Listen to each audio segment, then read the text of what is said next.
looks hello, like hello. we. And Chris, It make is. sure you announce it on the thing, the Facebook. Yes, correct. Let me hop into your Twitch stream so that I can get the link. It's twitch.tv/PMALCS. Oh, it is. Ah, yeah. Pamalks, as they say. Ah, yes, yes, yes. Of course, of course.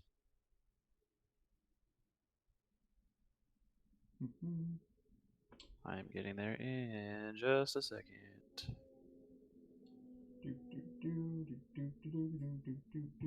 I should probably put some music on, but I don't have a music list, so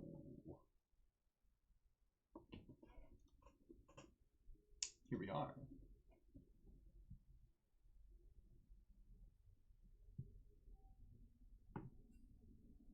Let's see here.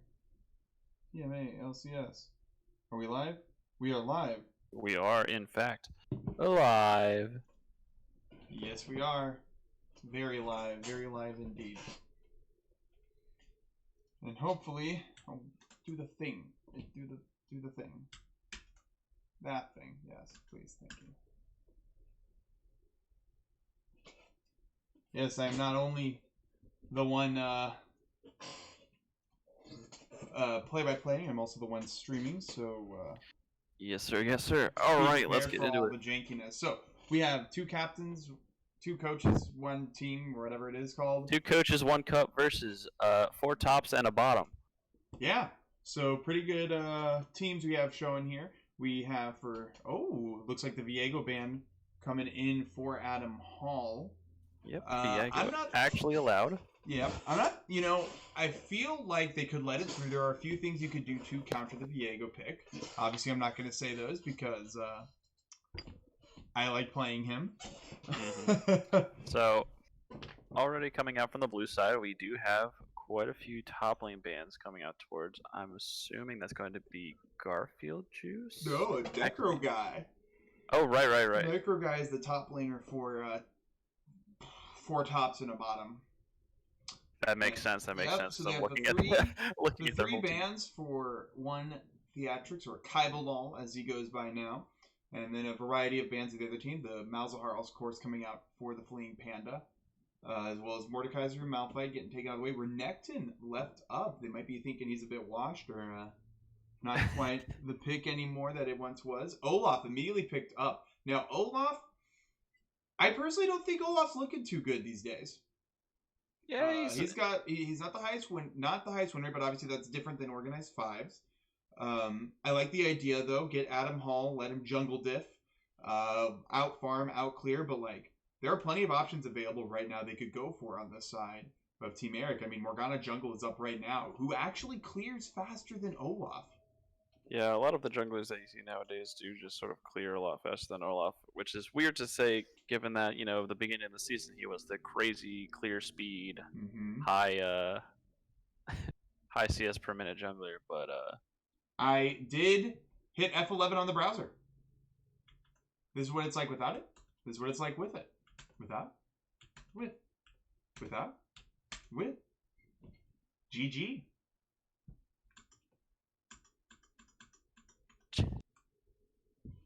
So I'm probably going to have to get rid of the overlay.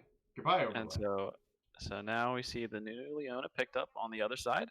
So already we're looking at some pretty good, decently long-range engage coming out of the Leona, and some good follow-up CC coming from the Nunu. On the other side for Team Ryan, it is a Jhin pickup. Okay, so I like this Nunu pickup. The challenge here is that you're gonna be the Nunu is going to be a heavy early ganky champion. So try to match the early pressure of Olaf, or while Olaf is farming to get the lead, the Nunu can just go in and make the ganks happen, essentially. And you're now not with the Leona, you're not relying on Nunu to be your primary engage tool when you hit the mid and the late game, where Nunu's primary engage thing, it gets a little bit trickier, a little bit more setup for him to be a primary engage, get a good snowball. But with the Leona being able to press R, you don't need that. Now, the Anivia being picked up for Fleeing Panda, I do like the Anivia into Olaf. When you have a champion like Olaf with that ultimate, you just put a wall in his way. You got to move around it. The only thing you have, in my opinion, there's a little bit of disengage coming out from the Alistar. makes it a little bit harder for the Nunu and the Leona to really uh get any kind of engages on. So it'll be. I'd like to see how well they can work around that Alistar. But if they were able to get onto this Jin's gonna absolutely explode. But coming out from the bans, we have the Kiana ban coming out Hmm. on the That red is team, going to be targeting out from from Embers. Embers. Yep. Yep, and then the Volibear top lane from Zanzan. Mm-hmm. Of Absolute course. menace on the champion. Yep. That means we'll see. Hashtag. We'll see. My money is we're gonna see Nasus, Garen, or Warwick. But right now, the Anivia from Embers also. That's a new champion. I haven't seen him on that one actually. I forgot from Embers is their mid laner. For members is not playing Anivia. Wait, who's the mid laner for? Oh, wait. So they're forcing. You're wrong team. Well, oh yeah. So they're forcing from Embers onto the Ahri then. Unless there's something more. We got the Freljord combo, 3 Freljordian champions, the Ashe. Now you have 2 primary engagement tools on the side of 4 tops and 1 bottom, and they're leading counterpick for their top laner. But that's good. You have 3 primary engage tools, and one of them is gonna look to follow up. Honestly, Nunu becomes follow up later on. However, just to make sure the coordination with that wall is there. A lot of disengage, but also a lot of engage. Olaf's just gonna go. Yeah. Make sure he We'll doesn't have to see outrun the how- Jhin is gonna be important though. Yeah, we'll have to see how this goes. Olaf looking like he's going to. Oh, that's spicy. That's spicy. Yeah, then again, Olaf into Ashe feels bad for Ashe. Like, Ashe's entire peel, all of Ashe's hopes are on Anivia while keeping the backline alive. Like, Ashe needs to stay with the Anivia, and Anivia needs to put a pristine wall in place to keep the Olaf off of them. Because if It's not, actually going to be it's gonna go crazy. Wukong. Yep, so Wukong for Zanzan 42. what is the answer? Wukong. That's So crazy. we need. That's actually crazy. It's insane, and I love every minute of it. And it's going to be the Kled, maybe? Oh, everyone always forgets the Necro guy, Kled. He's looking to top dip this man, but be careful. He's already slain a Grandmaster player. I didn't know the Kled existed. I am but a child in the champion pools of these people. Oh baby, did you put that post on Facebook? Yes, I did, and immediately Sean responded with, "How do we approve these team names?" Well, I don't know. Maybe the admin should be a little bit more aware of what's going on in this league. You know. That's a yikes from me. Anyway, back to the game. So, okay, looking at the first pick, who do you think? Well, wait, I'm the play-by-play monkey here. Come on, you. Who do you think draft diff to the other? Okay, so I'm going to give the edge to Team Eric, which is, if I'm not mistaken, 4 tops and a bottom. Actually, thinking about who's on the team, it's definitely 4 tops and a bottom. But as far as, execution goes, as far as team fighting and death ball comp, it's hard. It's hard to say anything in favor of Team Ryan. And I mean, they have to snowball really hard for them to really. Yeah, and commenting with along with Bisker in the chat, I do very much agree that on team comp alone, the ease of execution is there. However, if Olaf gets ahead, if LeBlanc gets ahead, if Wukong gets a lead, that is a very difficult team to play into when you have 2 immobile backline carries and a Kled and a Nunu and even a Leona to a degree that want to go in. They do have 4 good, 2 excellent primary engage tools in Leona and the Ashe ult, a great primary engage tool in the Kled ult, and a good primary engage tool, but a great follow-up tool from the Nunu. So they have a lot of options that together could do a great piece of work. It's just going to come down to how well they mitigate the Olaf getting an early lead and mitigate the Olaf and mitigate the Olaf running over them in these team fights, which with an Anivia wall and then a Nunu ultimate trying to pop them could be pretty tricky. They have lots and lots of peel for the Ashe, lots of peel for the Anivia. Now, and they also have a lot of backline access with, the Enchanted Crystal Arrow, the Solar Flare, and the Kled Ultimate, which I can't remember the name of off the top of my head. On the other side, LeBlanc is an obnoxious champion if you're not used to playing against it. Correct. and LeBlanc could get with a few early kills from the help of Olaf. Like she's definitely going to get Olaf what he wants, which is I'm going to clear this way. I'm going to get priority for this first scuttle. I'm going to get the scuttle and get that second scuttle, and now I have a lead. I think if the Olaf gets that double scuttle without Garfield Juice pulling off a successful gank in one, maybe two times, they're going to be a problem. But if the Nunu starts getting literally snowballing around the map, just getting ganks off left and right, the Olaf won't necessarily be able to keep up. Yeah. But it comes down to, this early game comes down to Kaiba Lal on this Olaf and playing around that.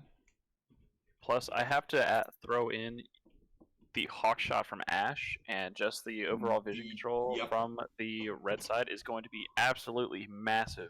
Because if there's two champions in this game that you do not want to be face checking against, especially before like a dragon or something of that sort, it's definitely a LeBlanc and it's definitely a Wukong. Because they will eat an entire, squishy mage or a squishy AD carry for breakfast. So, yeah. It's going to be interesting. I haven't seen quite a few of these players play. I've seen... I'm going to get some water. We'll reconvene in a little bit here. I would play music. Except, you know what? I'm just going to play one of my favorite League of Legends tunes, and you can't stop me. Fair enough. And my DoorDash just got here, so I will grab that. We will see you guys soon. Right back. And we'll be back in maybe like a couple of minutes, and then we're going to talk a bit more about these comps and get into the action. Get some water, get some beverages for me here. Just a second.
All right, we have returned.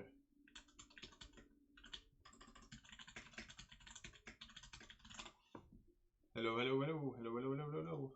Welcome back to PMA. Welcome LCS. back. Welcome back. ESPN. Or Pamalcus. Sure.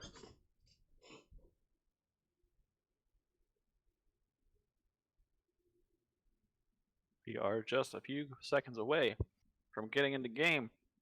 Game 1. Week 1. Day 3. Here we go. All right. Hit the button. Switch over. Boom. Pull the lever, Crunk. Should work. Please, OBS, not today. Don't hit me with the wrong lever. OBS, how could you do this to me?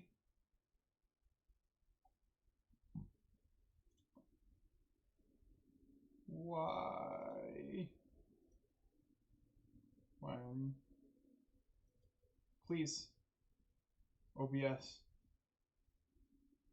I'm begging you. Please, I beg. So, things of note.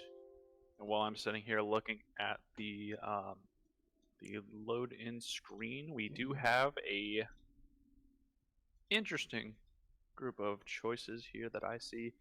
Nothing particularly bad, just interesting. There we go. We have the Ignite TP Kled top lane with the Grasp of the Undying. We have the Ghost coming up from Olaf.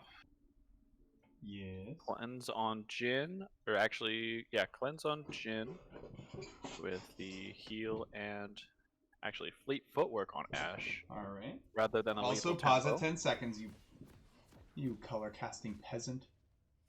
All right. Paused at 10. On 0. 3, 2, 1, 0.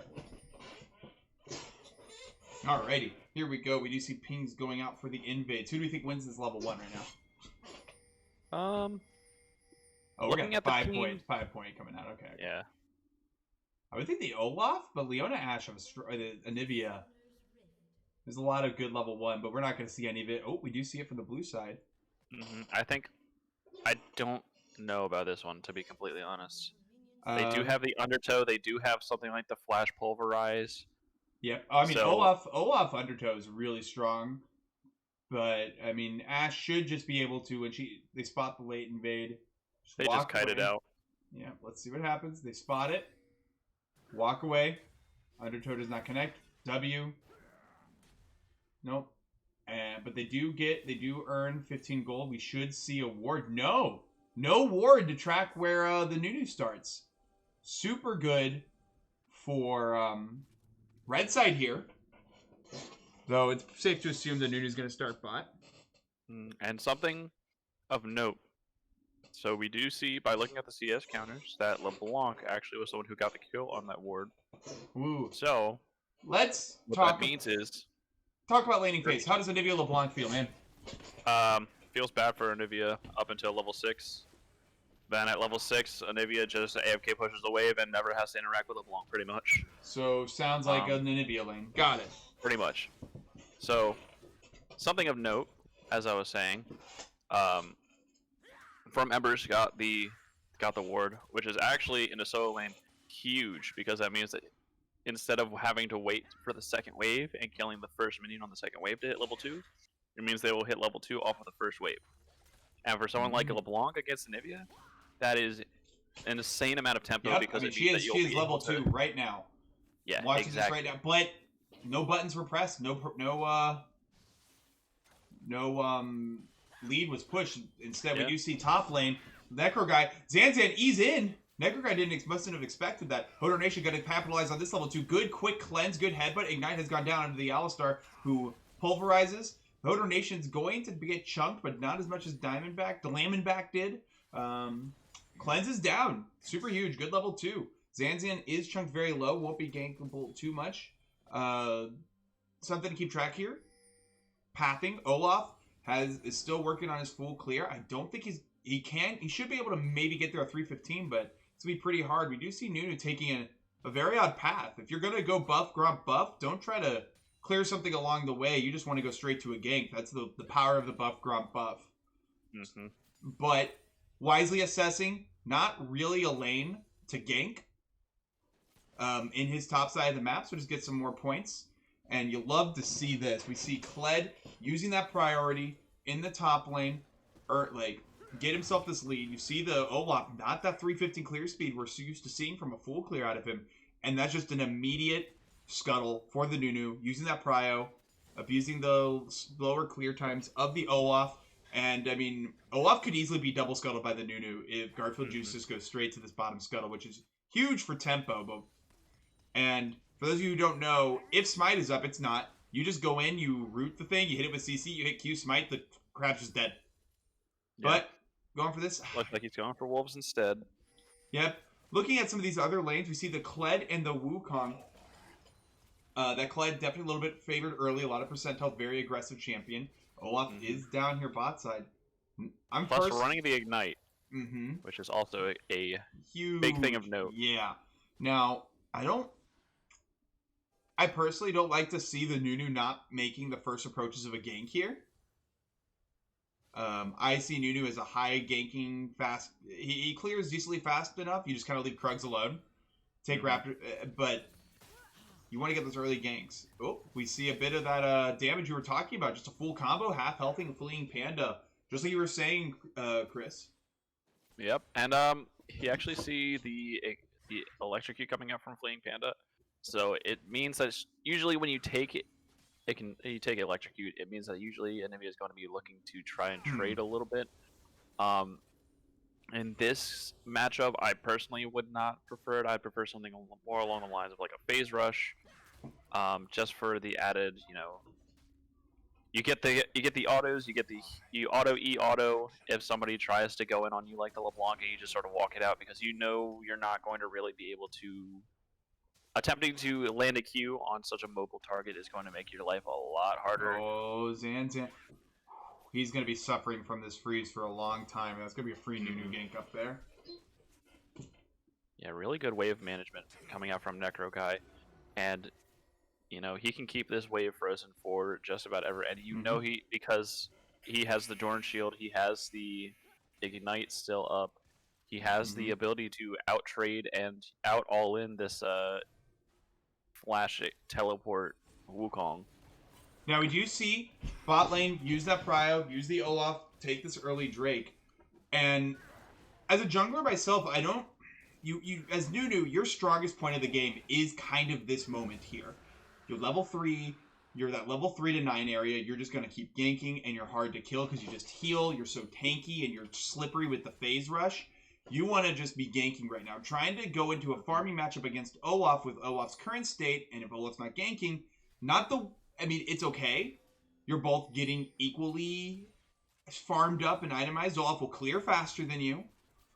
But if you're going to do that as a tank, there are tanks that'll do things in the mid and late game far better than Nunu, where right now Nunu is one of the best tanks in the game in this stage of the game.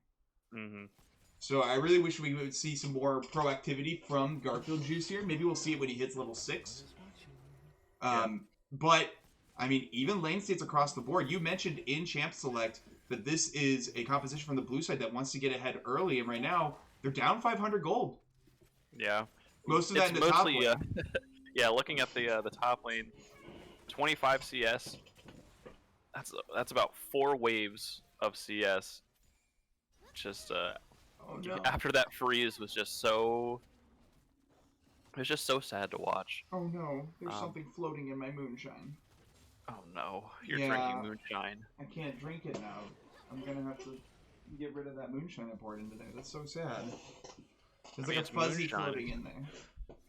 If there's anything on it, it's dead. Trust me, it's moonshine. That's what it does. It's fine. I'm just gonna finish this glass of water and pour some shine in there. Oh, it's so tragic. Either way, we do see Zan's Necro Guy going aggressive on Zanzan, who is level 7. Does have the items going very low. Necro Guy could be taken out. He's trying to go for get his Scarl back. Scarl, come back! It's almost there. One more auto. He misses the auto, and the first play goes to Zanzan. Necro Guy. Mark Zanzan in the chat. Oh no! Little bit of mechanical misplays, but still gets the solo kill. Oh man! Absolutely insane. Zanzan, crazy player. Insane. Said, I'm level 7. He recognized the Wukong level 7 power spike. He said, Cutie Pie level 2 power spike is nothing in top lane. We're going for level 7. I hit level 7, you're level 6. Freest first blood in my life. Solo killing Necro Guy. Yeah, he said, I don't care how much CS you have on me. I'm going in. And just like that, the CS... Zanzan, the admin slayer. Not entirely made up in the top lane yet. Each kill goes out to be about, I want to say, about 15 CS, 15 to 20. Yeah. Yep. He just recouped the freeze. Now, I really, really, really wish that Garfield Juice had, when that was frozen, he was up there top, just run it at the monkey. running at the Wukong. Clearly, I'm not talking about Zanzan. Zanzan is not a monkey. He just solo killed Necro guy in cold blood for all to see, and there ain't nothing we could do about it. But, I mean, that's the real mod abuse, when you abuse the mod on stream.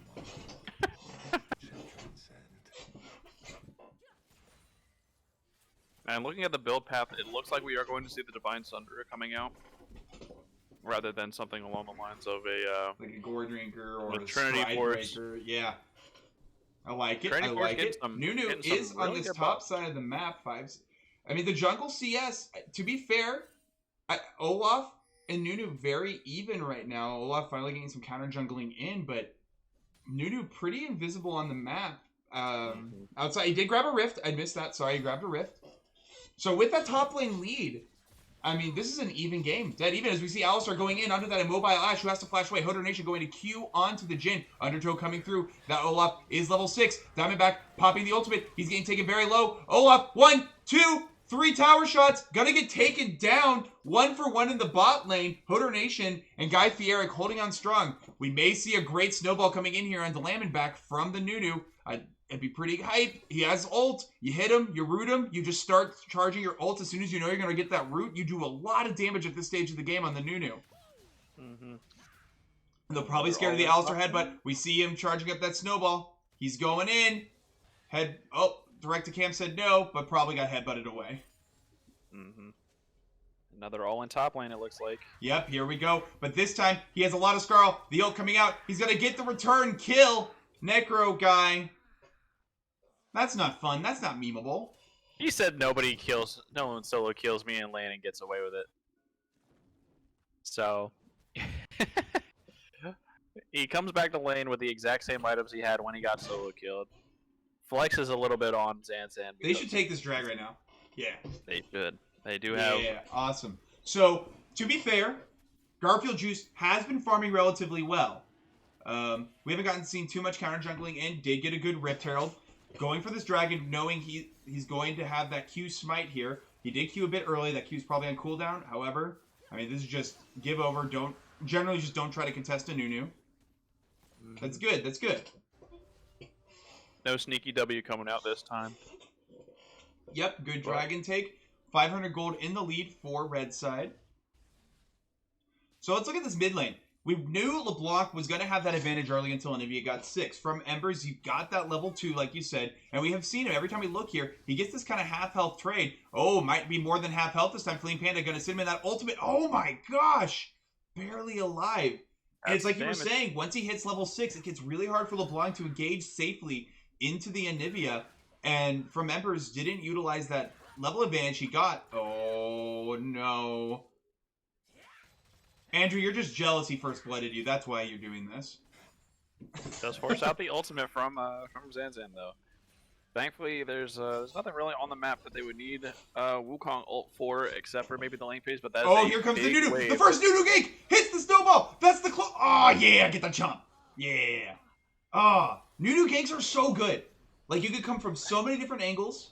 You can come through lane. You can come from behind, like the bot lane, from your own tri-brush. That being said, we do see Olaf and LeBlanc coming in here. Olaf has ultimate. He has the Ragnarok. We see Teleport coming in from the Anivia. They're looking to stall. Necro guy almost has Scarl back. Snowball goes in. Ragnarok has been procced. So that ultimate, it does not matter. He is just destroyed. Ash Arrow coming in, but it's not going to quite connect. The damage, and there's the power of the wall and the Olaf. Meanwhile, we go bot lane. Hodor Nation going into the Jhin. Jhin going to get the auto, but he's going to get taken out very soon by Guy Fieric. Right now, it is a cow versus an archer. Headbutts him away into the wall. Trying to get the stun out. He's getting slowed down by Guy Fieric. Guy Fieric cancels an auto, but he's going to get that one. W comes through, hits him. It should be a dead cow, but the minions are taking him down and going to block him away. Look at that. We stand those minions here. But Olaf trading himself 1 for 1 in the top lane, but they already lost the Wukong. And we see red side here up. Math, 2,000 gold. Yeah, that was insane for red team. It started off looking really good for red team, then it sort of swung back a little bit in favor of blue side. But after that, all into the bot lane. Just kind of unfortunate that the Jhin having to reload during that all-in.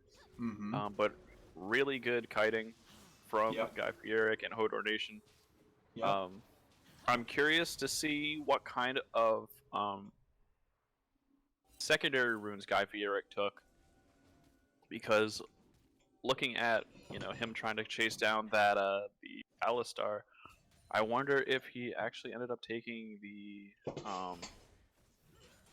if he took approach velocity in his secondary runes, because approach velocity on Ash makes your chasing potential absolutely insane.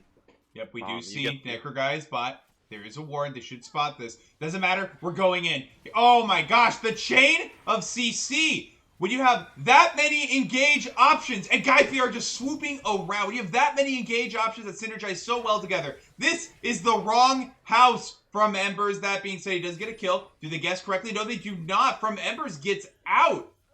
Well played by From Embers. That, you know what? Strong LeBlanc play there. But they are going to lose this bot tower. That is the power of this composition from 4 tops and 1 bottom. Yeah, really good exchange. They From Embers using builded summoners for that exchange bot lane to trade 1 for 1. But I guess it's better than not, just taking it as a 2 for nothing. Such a really good dive from Red. Yeah, well executed. Started off. I mean, Nunu at this stage of the game, he's going to be your primary engage early, of course, but at this stage of the game, he is now follow-up engage, and he has so much he can follow up on. Like, you saw the power of it. You just chain those ultimates. Leona into Arrow. Oh, we see the damage going down to Kaiba. Hit that wall. Use that wall. Use that wall. You can block him in there. Just use the wall. Block him in there with you. Use your ultimate. Use the wall. Yeah! Close enough. But excellent job from Panda. Recognizing, hey, there's an Olaf here. Knowing my damage. We see one ultimate go in. It's going to hit. But good job from Panda. Earning that solo kill. The awareness to suspect someone was on that. Krugs, maybe he was just checking it. Oh, the arrow hits the LeBlanc. Oh, just out of range. You like it. You love to see Ashes and Leona's not afraid to press the button when they see someone alone like that. But you got to keep in mind the Ash Arrow is down, the Solar Flare is down, and we got... yeah, I mean, Olaf is dead. Olaf is having to run back. They should be looking to start this right now. With the Nunu attack speed onto the Ash, this thing should melt, especially with an Anivia coming in with Leandries. If they're... Hesitating just a little bit, so starting just a little bit late here. But, yep, we have a fight. There is a 2.5k gold lead for Red Side. We have Kled snooping around. He has ult coming up soon. Ult's up for almost everyone. However, Ragnarok not available. This is a Nunu Q Smite. Climbing back, looking for the engage. Goes in, knocks out Guy Fier. LeBlanc goes in on the isolated ADC. The Nunu ult comes through. Red team does get the dragon. Nunu gonna get taken very low. They're sitting into that ultimate. It is a hodgepodge of damage flying everywhere, but that's a double kill going in for the Jhin. Getting chased down, Panda is by the Olaf. We see Guy Fier just running around trying to survive on his own in this sad, sad world, and Panda going to get another kill onto Olaf. Shutdown, however, going for Zanzan of 300 gold. And our teams are still 2.5k away, basically. Yeah, in the end, it ends up being a 3 for 4 in favor of the Red side, plus they get the dragon. So, really, really well played from them. Really good flank coming out from Necro Guy, using that Kled ultimate onto the backline. Really good kiting also from Clean Panda, just laying down the ult, keeping his distance, not letting the Olaf or the LeBlanc really do too much, just doing his job, staying safe, and just playing it all around. Honestly, really well. That's, if there wasn't leads in certain champions, I think that fight goes all the way in favor of blue side. Ultimates were down for the most, well, not down. I guess Asher is shortened up, but like you scattered them about. What the red side wants is just clump together, put an Anivia wall between Olaf and Anivia and Ash. You let the Kled, the Nunu, and the Leona run havoc and just play the cleanest front to back with an Olaf that can't really get to you. However, blue side effectively scattered them throughout the course of the fight. And we're able to kind of run around. Guy Fieric was fending for his life alone. Anivia ran down by the Olaf. So, a lot of really good things. If Gold was maybe a little closer. Oh, we have another fight coming through here. The Q's going to miss from Anivia. Wall going in, trapping Kaiba with her. Oh, the arrow from downtown. Gonna take out the clone. Ragnarok is proc. Dilemma Black is here. Shutdown. Going onto the Kled, onto the Alistar, I mean. They're gonna clear out the Olaf. Diamondback going to be next on the docket. Jinol's going to pop the egg. Probably the first egg pop here on Fleeing Panda. And Baron not up yet. Just gonna collect some gold. We're fighting over gold. Fighting over kills, basically. Yeah, it was a very interesting fight. Started out looking a little bit like an overextension from Necro Guy, but looking at how quickly his team was able to rotate and help him with that was really, really good communication and really good team coordination coming out from the red team. Yeah. That being said, we have some shutdowns collected. Olaf got the Kled shutdown. Now that's all that's left is a Nunu and an Anivia shutdown. Collect those in a slightly favorable fight. You find yourself suddenly a little bit closer in gold instead of the 5K deficit you have right now. Yeah. So, let's see. We have a fighting over a red buff, it seems. Not much of a fight. Starting that snowball. The Stride Breaker. Oh, good Jinru. Garfield Juice having to go run away here. He doesn't quite have his ult available yet. Gotta hit that Q. Gotta get that heal. Shutdown still going for the Jin. Anivia is teleporting in. Gotta get the stun onto 2 members, but now she's having to run away. Hodor Nation getting caught by the Jinru. Kled is behind them. LeBlanc trying to take out Fleeing Panda. This is what they needed. Fleeing Panda has to use that wall right now. Doesn't quite get it. Maybe it was on cooldown. The ult didn't do enough, and that is what Blue Side wanted. Get a favorable fight, collect the shutdowns. They collected both of them. And this game's a little bit more even now.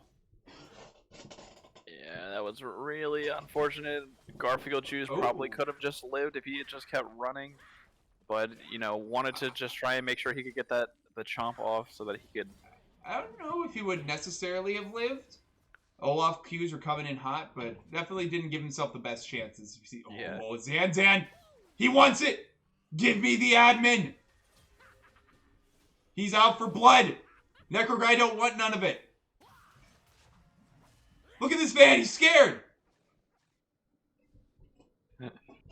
But I think it's up in the air. We'll see. Dragon number 3, coming up in 30 seconds. Wukong ult and Kled ult being down for this is huge. Huge cooldowns. Very true. Very true. But we do have, you know, Necro Guy does have more than one way to get to the back line. TV coming out. Olaf's also nowhere to be found. And one thing I do want to talk about here is the Stride Breaker on the Olaf. You've been seeing this a lot lately. To try, given that gap, Stride Breaker, very strong item. Definitely fun and useful on Olaf. Personally, I don't know. Your sustain isn't as crazy, but I mean, Olaf has been very hard to kill in these fights. So what do I know here? Maybe you don't need the Gore Drinker. Let's see here. Panda could just put a wall right now. Yep. But it might be too soon. Diamondback goes and gets an awesome 2-man engage. See Kled on the backline. The ultimates are coming through, but it might not be enough. However, they're all sitting there on the Anivia ult. Olaf is chasing down the Ashe, and he is taking down Diamondback also there. What a beautifully placed zone of control by Fleeing Panda. You saw 3 or 4 members of 2 coaches, 1 cup just sitting in it for so long. And they paid the price. Well played there. And you saw that chaining of ultimates too. Yeah, chaining of ultimates from really good kiting back through the Anivia ult. Coming out from both Anivia and Ashe. And, you know, people forget, you use that Ragnarok, it makes it, you lose so many resistances, and it makes you a running glass cannon. So just running in, of course you ignore CC, but you don't ignore damage. And we have the Baron getting started up. I mean, I think they could have just rushed to it with everyone being dead. Opted not to. Gonna take the victory. Which is good. I mean, they have the scaling composition. Yep, and I mean, right now, they're sitting pretty. They have a 70 CS lead in the top lane. They're actually down 50 CS on the jungle. Wait, Kevin, is that Necro Guy in chat I see? Huh? Huh? Apparently, the Necro Guy in chat right now, as we speak. That's not true. No. This is slander. But we, let's see, mid lane, actually, Anivia down in CS, which is something you usually don't see too much of. Though 5-1-7. Oh, as looking at the bot lane, I see a Blade of the Ruin King on Ashe. I mean, I don't know about ADC builds. I don't know Please. how when Bork is necessary. I do like the shield bow, knowing you have a LeBlanc and an Olaf and a Wukong that all want you very, very, very dead. I'm gonna say this once. For all of my friends here, please, please stop building Blade of the Ruin King on carries. It is not nearly as good on 80 carries. It's just build Phantom Dancer. Phantom Dancer gives you more attack speed. It gives you higher DPS. It gives you higher movement speed. Does it I'm give you pretty the sure. shield? No, it doesn't give a shield anymore, but it gives you. I mean, it gives you pretty much everything outside of Light Steel. Oh, that, here getting ran down by Kaibalov. Here comes the Nunu. Leona ultimate going wide. Nunu going to stop the snowball, and blue side says, "All right, we'll take a Leo ult right for minimal commitment." Necro guy. That was a zoning ult. Split. All right, they're looking for it. They're fishing for it. Hodor Nation going to stun up Olaf. The Nunu snowball gets stopped early. Diamondback going onto Hodor. They're engaging onto the Leona. Leona is so tanky. It's taking so long. And now all of a sudden he's on the Jhin. Kled is going in on the Jhin here as well. Zanza taking dangerously low. Here comes Garfield Juice zooming on in with that ultimate. Diamondback caught where place he does not want to be. Kaibalon, okay, whatever the heck that name is. Oh no, that TP is so tragic. Garfield Juice, zip, zap, zoom in, driving that car everywhere. They're going to turn to Baron after that win. Yeah, just a little bit of an overcommitment there coming out from the blue team. You know, Zanzan looking really hard to try and get onto the back line. Unfortunately, when he did, Ash Arrow was still up, so he actually just got Ash Arrow to the face right underneath the tower, tanking up a lot of damage, having to leave. And, you know, once you can't get to the back line, you have so many things that you have to get through to even be able to get to them to begin with. Then you have to kill them, which is going to be really hard. Like, I know I was saying things about the Blade of the Ruin King earlier, but you know, having the added sustain is going to be really good to not get blown up. So I do really like this red side composition. I think the one thing I would like differently is either A, the Nunu ganks more early, or B, they go with a different jungler that fills the same role. yeah, the problem was that, you know, you gank it as far as the red team's comp is concerned. You have Nunu, which, you know, is a good. It works in a way that because Nunu is such a good, you know, jungler as far as securing objectives, because of that, you know, his chomp. But it's like Remember's getting getting oh. Okay. We're chasing down a LeBlanc. Let's do it. No, I like it. Someone was out of position, punish it, now push your lanes. And Kled roaming back to the bot lane, you know, trying to... Hear me out.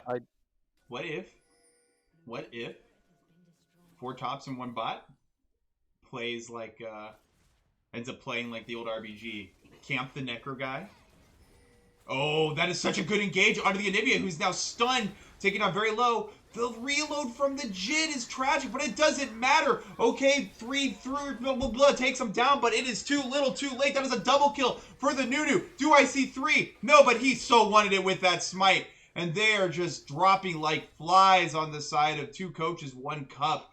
And with this Baron buff, this appears to be a 4 tops and 1 bot. God, these team names. Victory here in game number 1. Oh, they got the Anivia. Good find. But it started off so good, and then it turned so tragic. Just the AoE is just so much damage coming out. And they had a really good flank from Olaf, too. They got right onto the Anivia, blew her up, but you can't just leave Ashe and Kled to their own devices. Good dives, good ult usage, good chaining of CCs. Got them to a lead in objective control, and here you go. GG. I have been defeated. Let's look at these details. I'm too lazy to make the poll. You do it, Egg Boy. I have never made a straw poll in my life. Guess there's a first time for everything.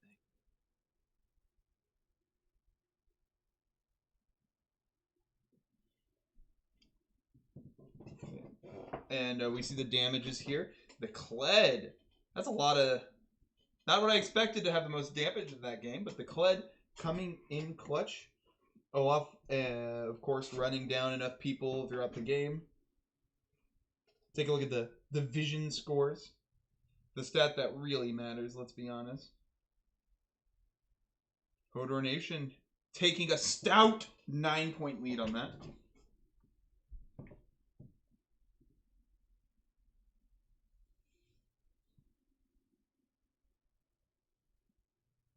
Panda.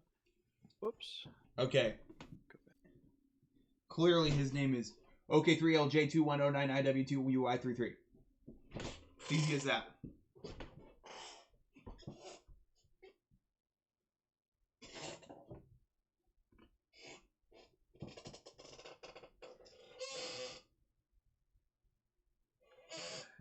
Yeah, I mean, the Nunu did a lot, but... Who would you say for your MVP? For my MVP, honestly, I would give it to Necro Guy. Held his own in the top lane. He did really good. He got solo killed, but he didn't get mental boom from it. In fact, he actually reverse solo killed him. With an item deficit, though.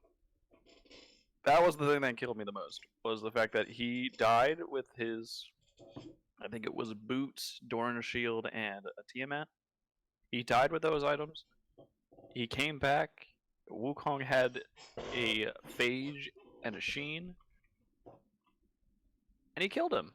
He said, "I don't care that you have two big item components, and I have basic boots and one item component. I'm gonna kill you back," and he did. It was so good, so good. And then we have Hodor Nation. I feel like a lot of the Leona engages were solid and the peel was good. I don't know, it's close here. I also want to... Yes, the itemization was sus, but I feel like Guy Fieri brought a lot of damage to the table and kind of got himself ran around the map a bit, but some good arrows. It was just really, with a comp like this as well, it's... You just all layer your CC. Nah, it's really hard. That's why we have the squad in chat. Drop the link. Straw poll is in the chat. Oh, wait, am I supposed to stop the VOD now and then we come right back in? Or is that not a thing anymore? I don't think that's a thing anymore. I don't think I've seen anyone do that lately. I do not know.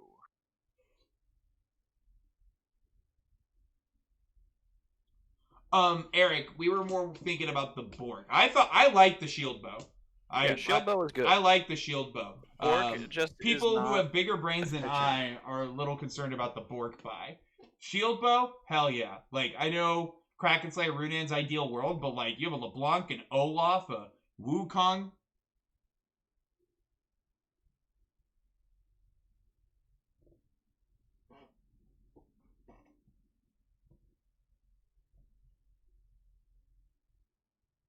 Like, it was the Bork that a lot of people seem to have issues with.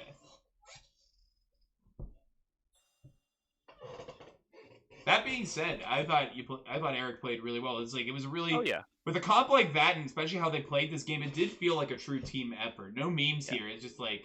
Of course. His positioning was really good. And, he did what he needed to do. He did the deeps and stayed alive, and that's all he really needed to do.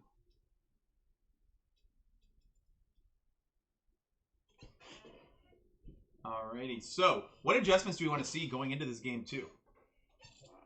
I would like to see,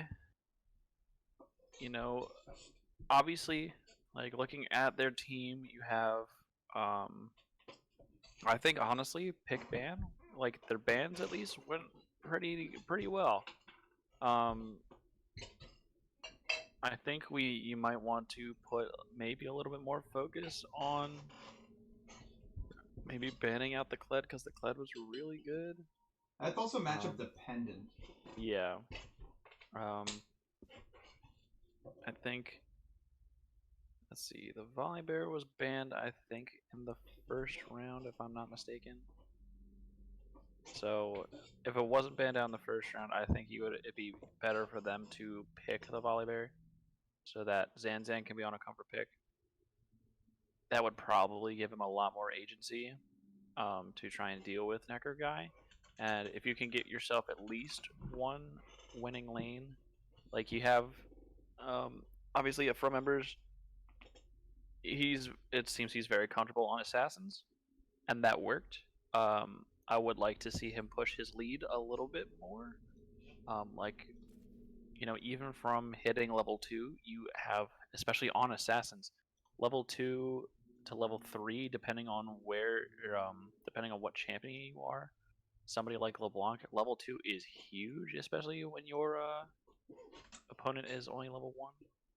So just sort of pushing those little advantages a little bit more would be. Also, the overlay hates me. It happens. So actually, looking at this MVP vote, Here, wait, maybe this will work. There it is. That's what we're looking for. I'm gonna go ahead and That'll do it. Yep. call it. There it is. So it looks like for your MVP for game 1, it is actually going to be. Let me just It is actually going to be Hodor Nation. So congratulations, Hodor Nation. I think this is the wave. MVP. Why you got to do this?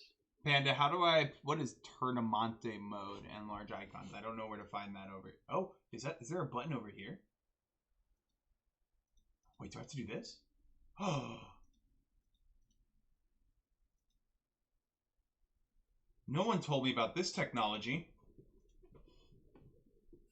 This is clearly Chad Penguin's fault.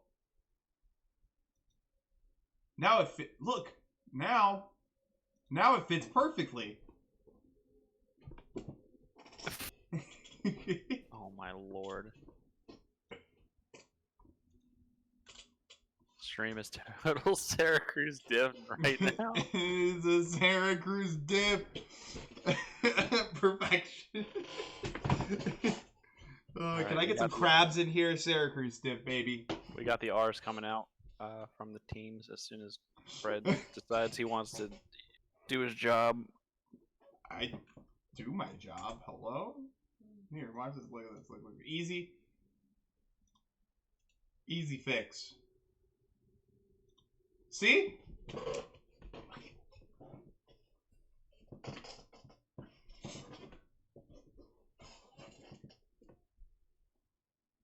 All right. So, looking at this draft, we see the Hecarim ban coming in strong. We'll see if they do ban the Viego again.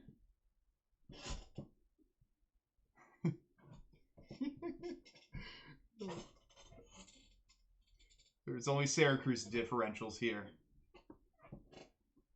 Mordekaiser ban. All right, so it looks like so far same bans, just different order. Taking the Evelyn off the table. They want to get rid of the hard solo carry junglers coming out for Kaiba Lol, which I don't blame them. The Olaf was, because of their team comp, a lot easier to handle. It'll be interesting to see if they ban the Viego here. I think they should. Yep.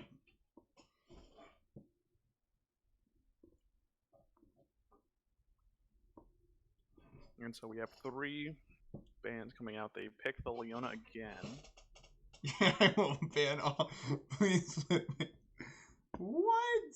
Oh my gosh. I've seen worse things. The Diana jungle coming out. That could be either. That could be from members of the Diana mid. Or no, they're just showing their hand right now. That is a Diana jungle coming out of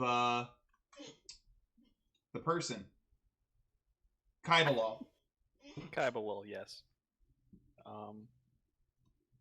So all I'm saying is I've seen plenty of stream shenanigans in this league. But So looking at the teams, looking at the bans, here Galio's actually really good. You have two you have access to the backline with the Leona. Leona being a really good delivery system for the Galio if she can land the Zenith Blade. Also the AoE magic shield Now that they've shown their hand and given away that they're running a double AP through the mid and jungle. I would love to see a Mundo jungle right now. Or Morgana. I love that as well. Yes. God, it's crazy to me that that Riot just decided that they're going to, make PMA LCS junglers all play Morgana, as if they all didn't already play Morgana. I don't think many of us did. I mean, we did when we were in supports, but this is so Morgana jungle already did kind of work. We did see Stormyon bring it out as well during the main split, but it works here because, well, okay, here's the deal. Here's how I see this jungle matchup going on in this game. If Garfield Juice uses some the quick clear he has to apply early ganks, I think it's pretty doomed. But if Diana's allowed to farm to 6 without having to keep up with pressure from the Morgana with her class clear speed across the map, then it's going to be a bit more of a coin flip. Garfield Juice is a good Morgana.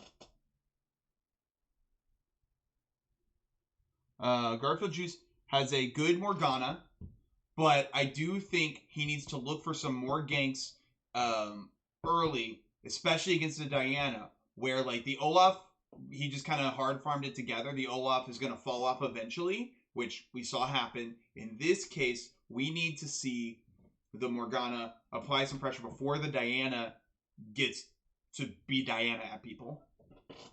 Yeah, and I'd like to throw out there, I really like how the draft has been working out. Double support bans, the really hard CC, AoE CC supports coming in that would potentially work really well with the sort of wombo combo that they sort of made for themselves with the Diana and the bullet time. Rel actually would be so massive with a Volibear Diana. You have 2 people with their dashes jumping into the back line. You get the AoE stun from the repel and attract, or attract repel, whatever it is, and it is Lowy. All right, so this is going to be interesting. And the Seraphine coming through all of that. Volibear Seraphine. Guy Fieric, you hated it when I did this to you in Combine. Now you're going to have to face it again in the league. Okay.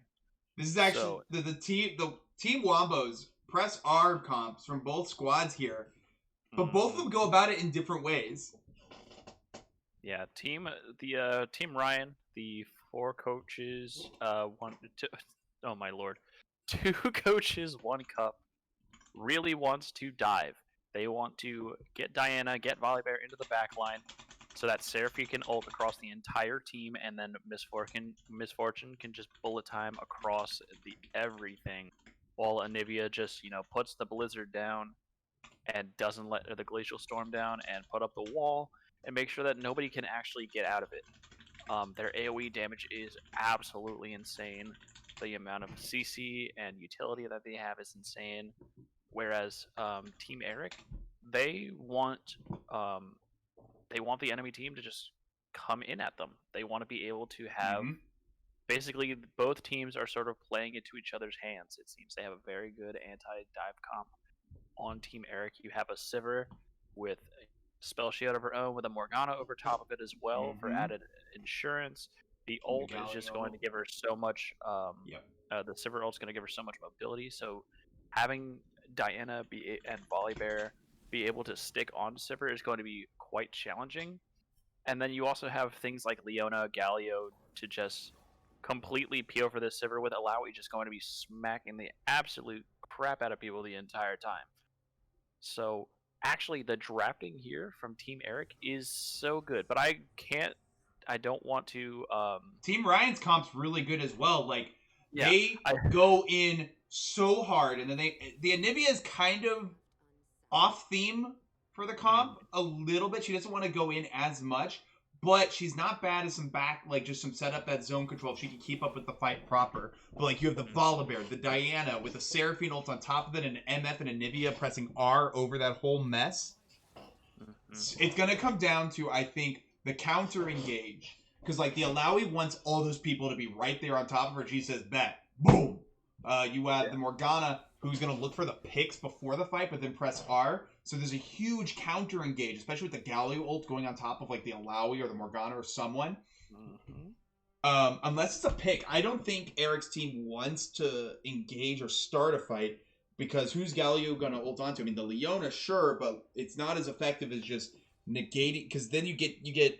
See, if Leona goes in and the Galio goes in there, counter dive, it's so good. Yeah, the volley bear, the Diana with the Seraphine ult on top of them diving is going to be crazy to deal with, and the sustain from the Seraphine is going to be difficult. But if you have all of them on top of you, you can maybe do something. Now, again, this is going to come down to if this game is even.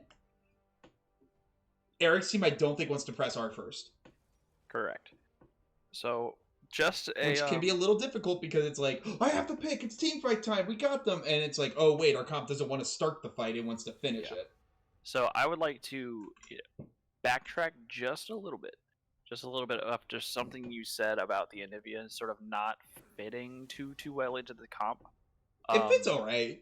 It fits okay, but something I would have liked to have seen. So obviously, I think this Anivia pick is much less something that they want 4 Embers to have. I think it's something that they wanted more of a takeaway from Fleeing Panda, which I completely understand. One thing I think I would rather have seen is instead of a sort of switch out one of your bans. You switch out, like, I personally would take out the Mordekaiser, switch out the Mordekaiser for the Anivia, because the Anivia is, such a deterrent from what your team comp wants to do. And then looking at the bans from the other side, if you just address the draft, you take the Diana Volley Bear first round on red side. You keep up the Diana Flex because Diana's an assassin. We know forever loves assassins. And then third pick, like I said, if you look at blue side's bans, Kiana's up. You get just another person who wants to AoE CC somebody with that the supreme display of talent, and just another assassin who will be able to try and dive into the back line, assassinate the Morgana, assassinate the Sivir, and then, once they're dead, your only damage is Alawi, and then you just kite out the Alawi and you'll be fine. So this would actually be such a good game for members to be on an assassin. Now, something else. Let's talk laning phase while we have the time here. Volibear Alawi. Volibear is a menace in early laning phase. He's a chonky boy and he hurts. His passive is obnoxious, and his W keeps him so not dead. Yeah. The honestly, top lane is just going to be who can out-sustain who.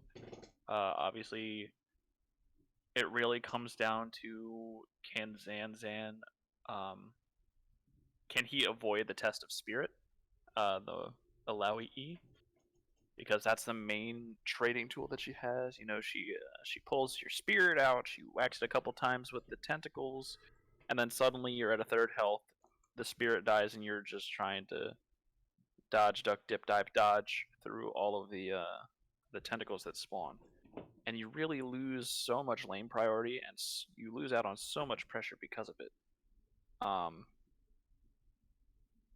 As far as the mid lane goes, I mean, doesn't Galio just get pushed in for free so he can't do his Galio things across the map? The first couple levels, I don't think so. But like once we hit 6, when Galio wants to go around and be like, absolutely. It's basically it comes down to Galio will never be able to ult somewhere for free. He will not be able to teleport somewhere without losing at least a wave to his tower, which is perfectly fine because Anivia is going to outscale the Galio anyway. Alawi is just going to do a decent amount of damage and then scale up. I'm assuming that she's going to be going for probably the Divine Sunder, I would assume. So it'll probably be Divine Sunder versus one of the tank mythics coming from the Volley Bear. Now, let's also talk about bot lane. That's a poke lane into a all-in lane. It really comes down to... Which traditionally, in like the rock, paper, scissors of lanes, isn't that the counter to all-in? But then again, you just have wave clear from Sivir, so it's like, whatever. Or just sit here and Yeah. wait for mid game for an entire laning phase. It's probably just going to be a bounce fest. You're just going to shove one team is going to shove the entire lane into the tower because Seraphine's going to poke out more Leona to the point where she's not going to want to engage unless she has some help. And of course, most of the time Seraphine's going to end up pushing the wave a little bit by doing so. Sivir, of course, having probably the best wave clear of any AD carry for free. Whoa. What about Samira? Hello? Anyway,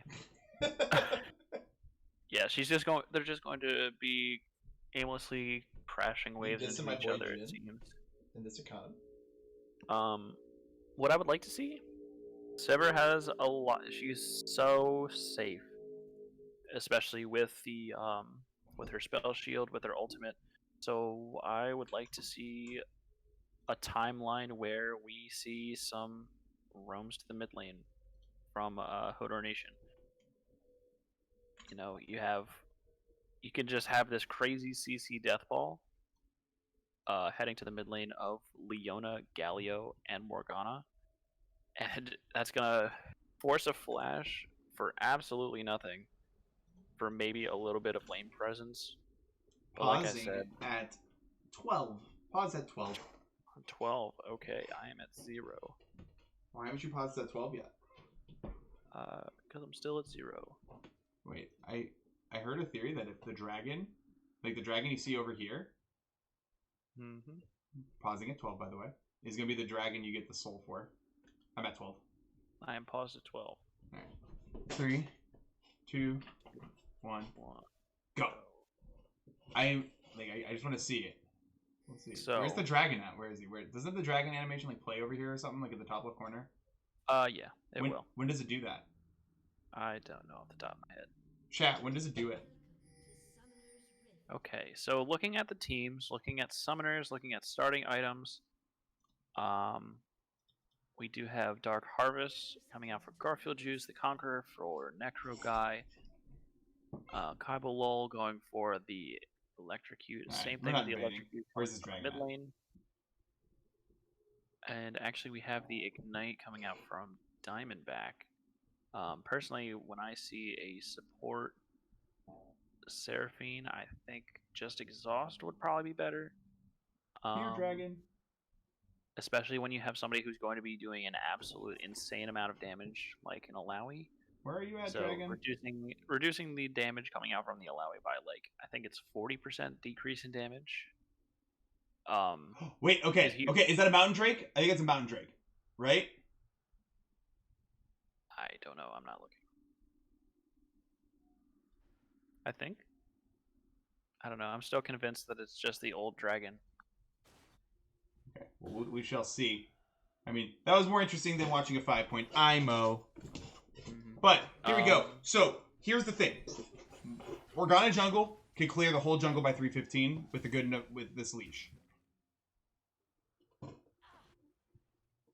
So I don't like her going for this. She could be level 4 by 315. You just go down, like, your W cooldown is insane. Now, granted, she'll be level 3 and be able to gank after these 5 camps. Roughly about 3 minutes, maybe a bit sooner. So she'll be able to get a quick gank off if that's her plan. Get a gank off before the that 315 mark. Which is when, because Diana, I bet, is going to be looking for a bit of a full clear or a 5 camp clear. Because what you as a jungler want to do is be like, all right, I could be level 4 for that first scuttle. I'm going to body you here. Oh, good trading from Embers. Yep. So we'll see how This that is basically plays. what it comes down to in this mid lane. It's going to be QE auto, get the electrocute proc off. You know, Bop. Bop. Bop. There's that test of spirit like you were talking about. Zanzan did get hit with one. It's going to take all that damage as allowed. Just bop. Bop. Bop. Bop. Bop. Bop. Hamilton reference. Looking at the Also, sorry. trading patterns from Volibear, I think If Morgana was personally, level 3, she could I- do this and that at the same time. Sorry, I'm done. I would say for the Volibear, the trading patterns, he has his Q and he has his E. at Oh, level 2. we see, again, good use of that E. Hodor Nation smurfing in this series right now. Getting that early cleanse at level 2 out of OK3LJ2109IW2UI33. Yeah. I'm gonna let you. That's why I let you do the shot call or the play-by-play, because I don't want to have to say that really fast. So very odd. Maybe Garfield Juice needs a little bit more time here, but I do like Fleeing Panda. We see him here. We're gonna have a 2v2 skirmish, and we do see Alawi is moving down. The Q misses. Garfield Juice is level 3, Takaiba's level 4, but that is a huge taunt out of Fleeing Panda. Kaiba Law gonna be taken down dangerously low, and that's first blood going to Alawi. Not what you want to see. So we did see the Diana get the full clear. Morgana didn't quite use the advantage of her clear speed to be level 4 into the fight. However, great coordination. I love how Panda, knowing what was going on, just fucking freaking going to this pixel brush. Necro Guy made sure he had the push so that he could roam on down. Oh my gosh, that's so much damage. Made sure he had the push so he could go down and roam, and they guaranteed, and the reward is the first blood for their top laner and double buffs on him. Mm-hmm. Laners, be aware of your junglers and what they need. Xan's Wait! going Oh hard. my gosh! He's gonna do it again!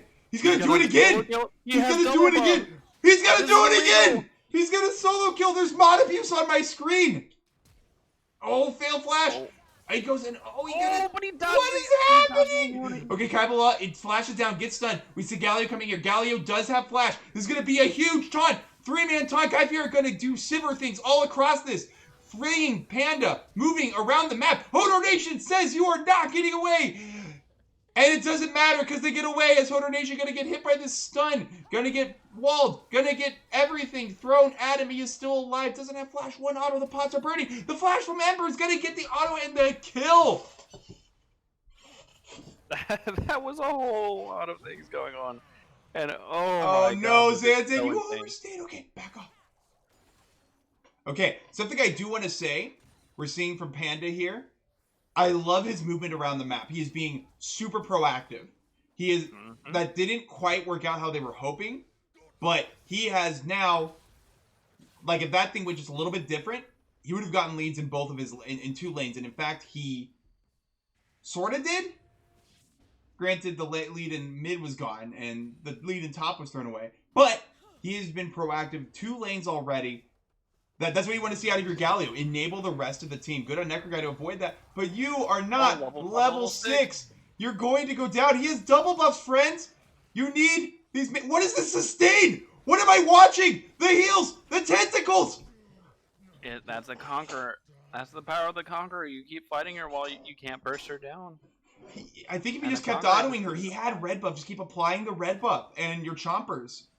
Like the red buff and the pass from Volibear would have done so much damage. And is that double buff back Now, on? That I love buff transfer complete I again.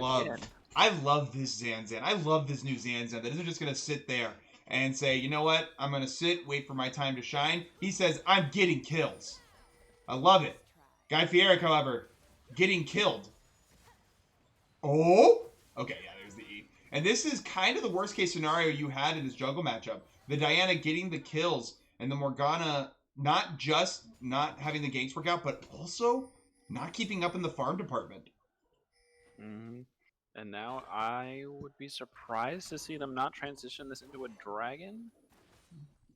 Looks like they're just going to secure the skeleton. This Diana, the win cons on the side of Red Team are kind of not online, but they're in position. You have the Anivia got the kill, the Diana is ahead. You know, this is what you want to see. Oh, let's do some damage. Ooh, a lot of damage. A lot of damage, and that's going to dissuade them for a little bit here. They do not have teleport on either side. This is going to be a clean 4v4. Support and ADC are level 5. Level 4 on the Leona. We have Galio ult, but Garfield Juice is not level 6. They're going to just back off, realize they do not have the position to do the thing. Yeah, Y'all better both be vaccinated. I think this is definitely the right choice. You're going to hang out in person. It's always good to know when to and when not to fight. Obviously, we got a raid from Jack Boy Productions. Welcome, welcome. As the ultimate coming out of here from the Alawi. Test of spirit, test of fates, test of getting wrecked. So eloquent. But yeah, Necro having full priority in this lane. Hey, let's go, Jack Boy Productions. Gene Well, and you'll Abe. love to see it. GG easy. All hail.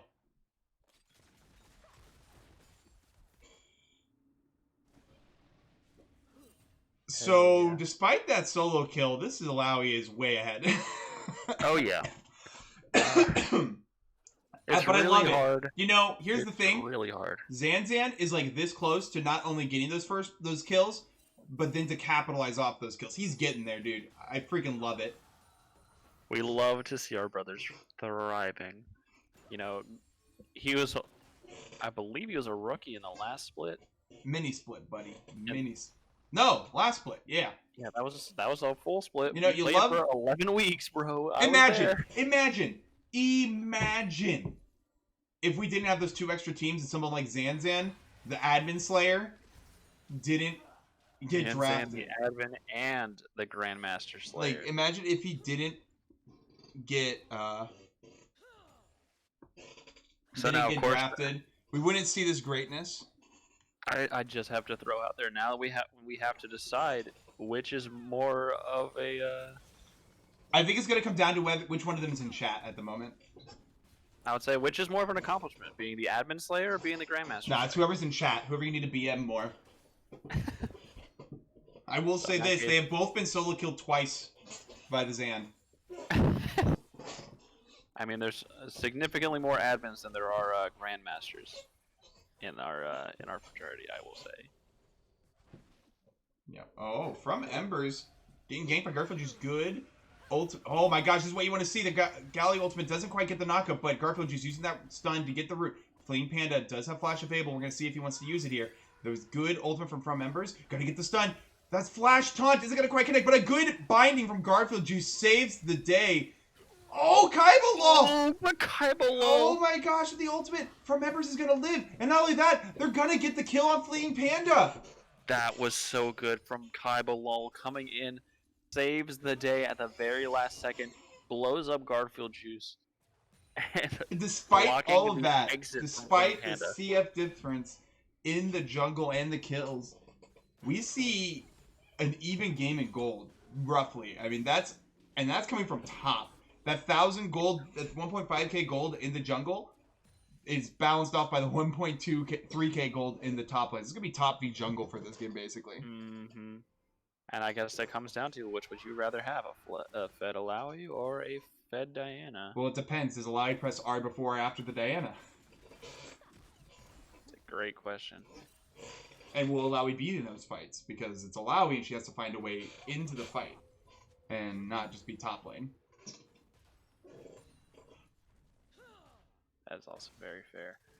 I think we'll definitely see, seeing how he played the Kled last game. Oh, I love Panda on this Galio. He is everywhere. Garfield Juice coming from behind. This Seraphine is dead. Seraphine not going to matter. MF coming out hot. We do see the Diana going into the top lane as things settle down bot lane. There it is. The ultimate coming first from Necro Guy. We'll see whose ult matters more. And I think we have the answer. You have been tested and you failed.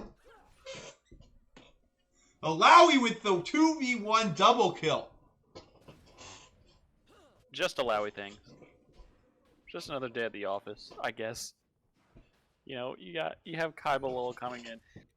It's really hard. It's so hard. You can't burst just can't burst hard enough on this Diana at this point to be able to even warrant, being able to kill Necro Guy. I mean, the shutdown.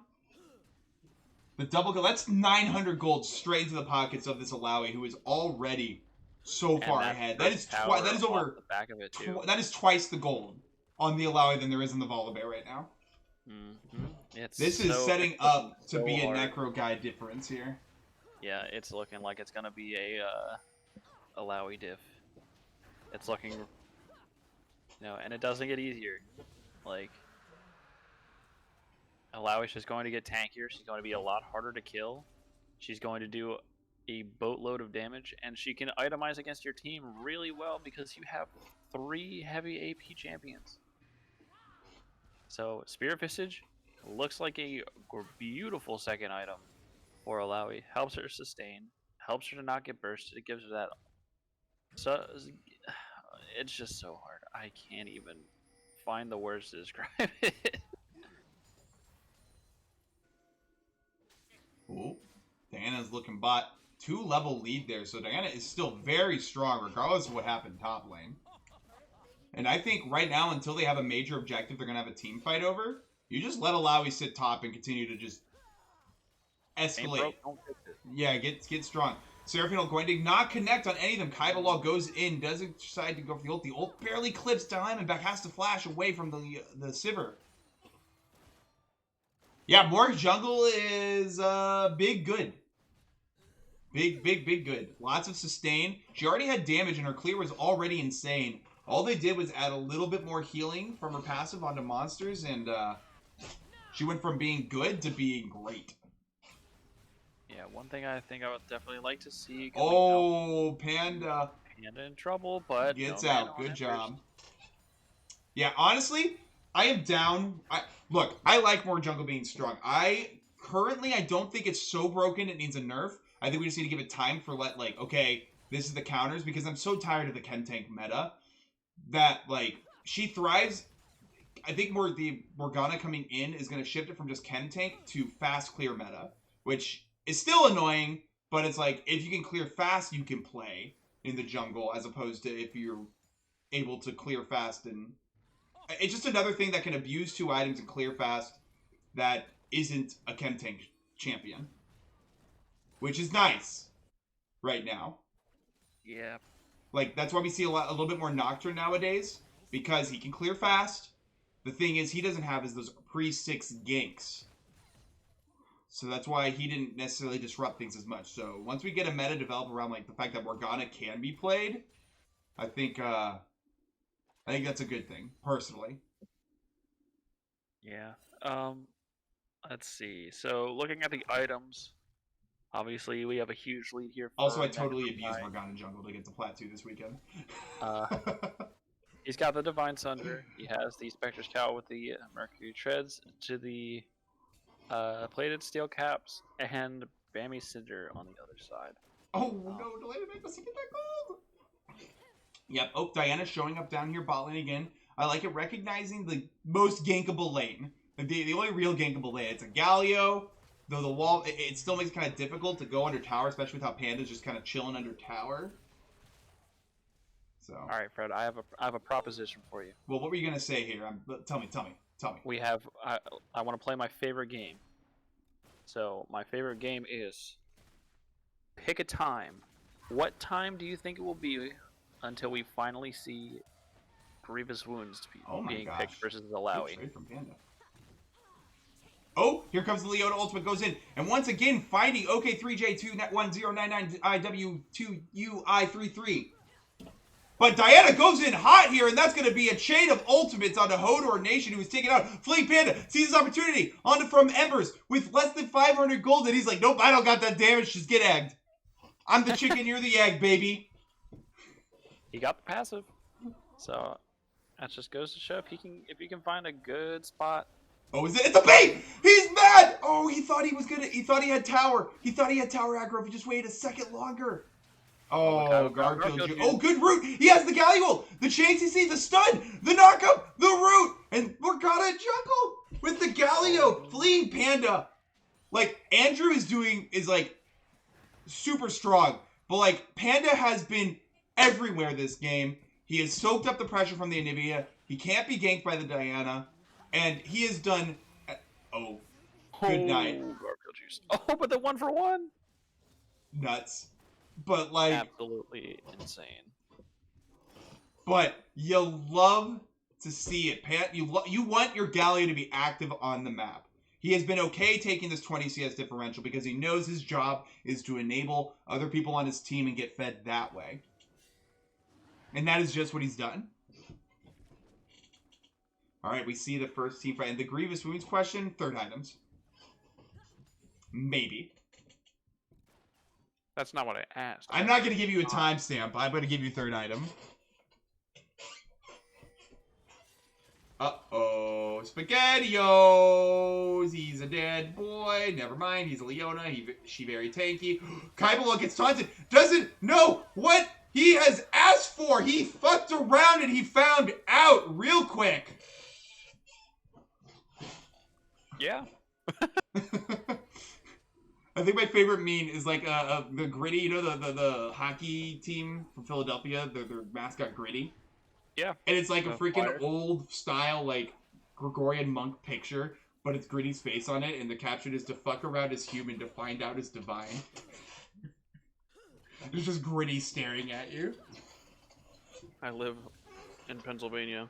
I know Gritty. I love Gritty. He's a religion in Pennsylvania. As he should be, honestly.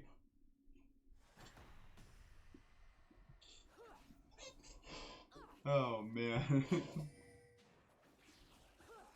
All right, so we do see 4 tops, 1 bottom sitting pretty with a 2.5, 2.2k gold lead. No, almost 3. Math! Almost 3k gold lead. Yes?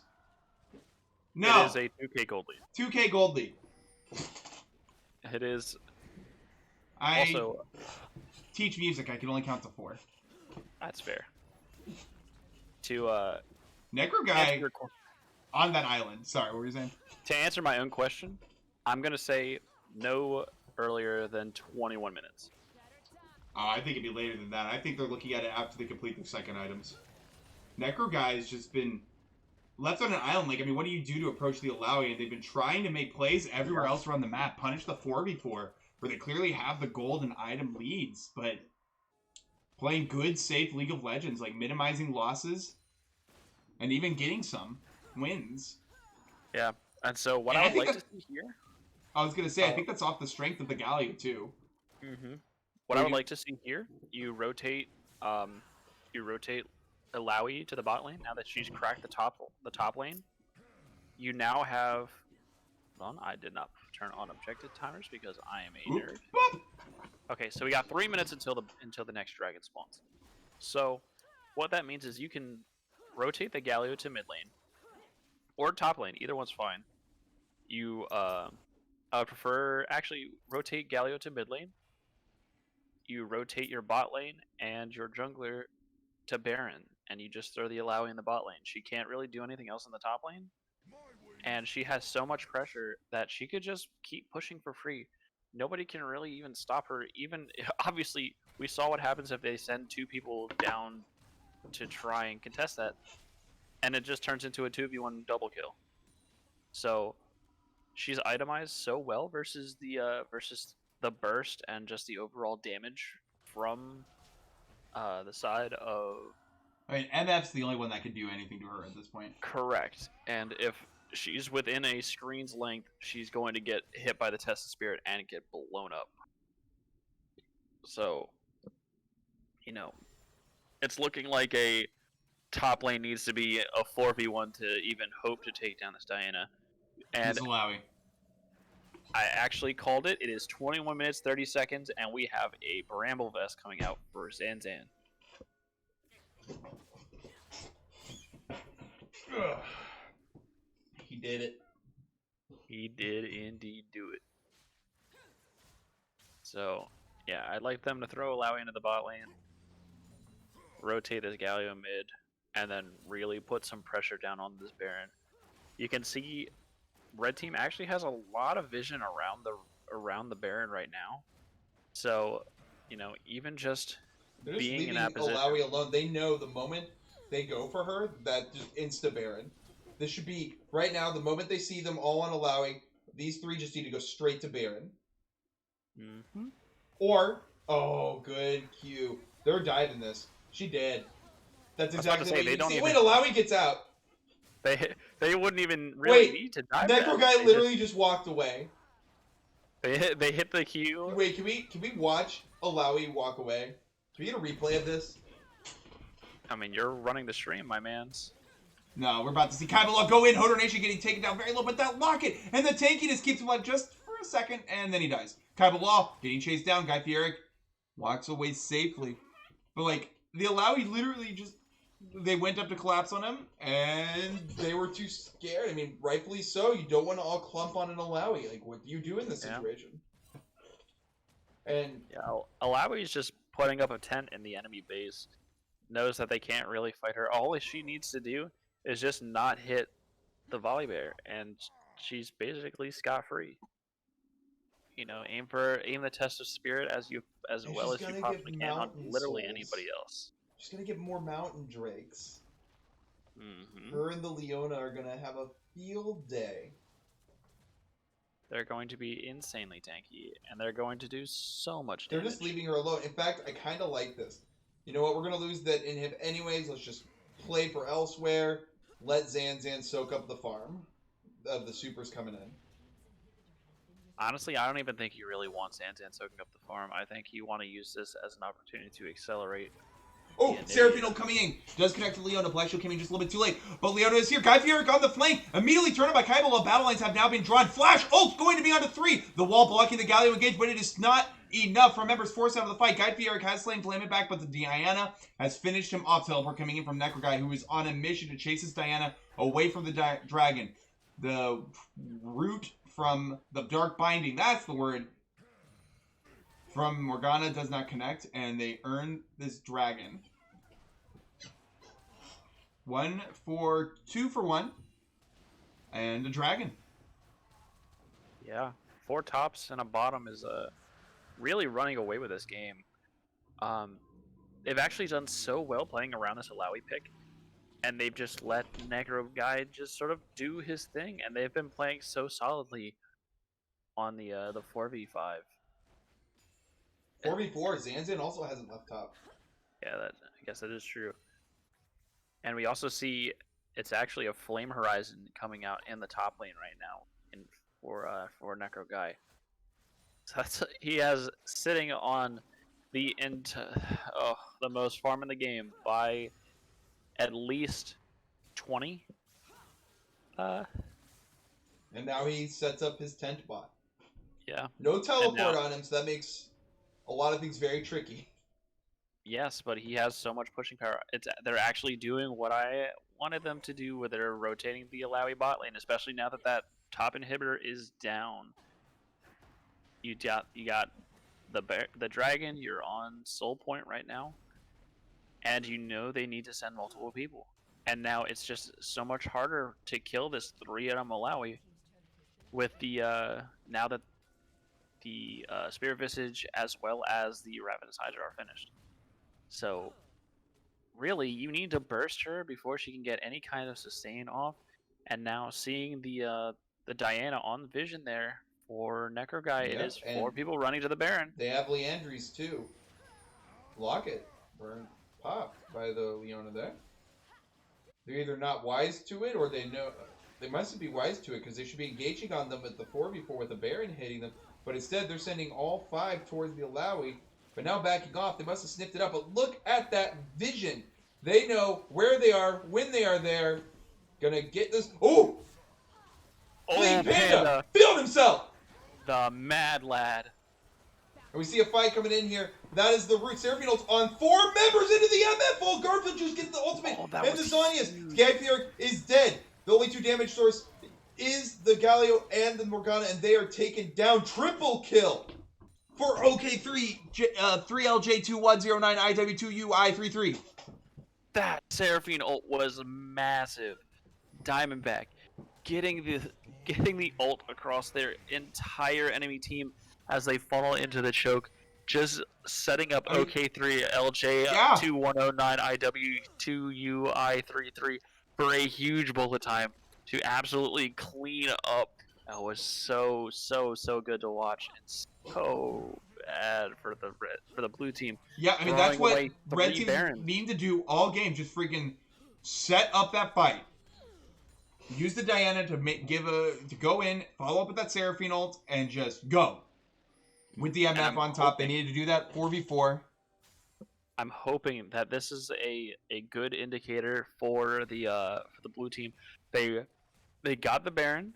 Their macro has been pretty good so far this game. They just tunneled just a little bit too hard. They got the pick onto Kaiba lol, which was really good. But they got a little bit greedy. You know, we said from pick ban, they're not really a team that wants to run down the enemy team. Yeah, they want to counter engage. Exactly. They want people to be funneling into them, not them funnel into the enemy team, because Seraphine ult makes that But a dangerous endeavor. yeah, but red team, it may be too little, too late. They still have plenty of barons. They have the Alawi with the baron, and that's just not what you want to see. Oh my gosh! Goodbye, Volibear's spirit. It's like Ornn betrayed him all over again. That's what it feels like. Inhibitor in the red side is about to respawn Yeah, in the they're just top getting lane. split up, and they also have to deal with supers in the top lane. Like, if maybe they had done that sooner, there's still a window for them to come back here. It's only 4,000 gold. They collected a lot of shutdowns. Alawi still at 650 shutdown. And they're doing good. They're just letting the Baron minions do. Oh, they're now their engaging work. on Necro, who has to flash out. Gets walled out. He's going to press the R button. He doesn't get the chance to shut down onto the Anivia for free. They didn't lose anything. They lost Inhib Tower, but they got, that's 1,000 gold. Already, this gold lead is now 2k gold. Binding's going to hit this Wade any further advance, and they're backing off with the Dragon Soul coming up. Full point here in 14 seconds. Yeah, such a little bit of They should be doing this dragon. They're set up for this drag. Catch a pick here. That's what they're doing, heading straight to it. Kaibalol knows, but he's alone. That is a mountain soul. A mountain soul on this Alawi, a mountain soul on this Galio, a mountain soul on this Leona, and a mountain soul that your Diana has to deal with. If you thought it was hard before to burst anybody on the enemy team, it is nigh impossible now for this for Diana. You have good itemization coming out from both sides. You have so many resistances just being amplified by the Mountain Soul, plus the shield on top of it. Whoops, I forgot to put team names. If you have, let's not forget, Alawi will just absolutely destroy everybody in a team fight if they can't burst her. She has the Mountain Soul shield. She has so much sustain, and she's working on a Sterix gauge. So she is going to be raid boss status in just a I'm not good enough with Streamlabs to add text. I'm sorry. Red team is Red team is 2 coaches, 1 cup. 2 coaches, 1 cup. Blue team is 4 tops and a bottom. Blue team won game 1. Correct. And they're on the track to be able to win game 2. They just gotta play it, play it patiently, play it smart. I think the split is good, but honestly, once they get this top inhib, if they do get it correctly,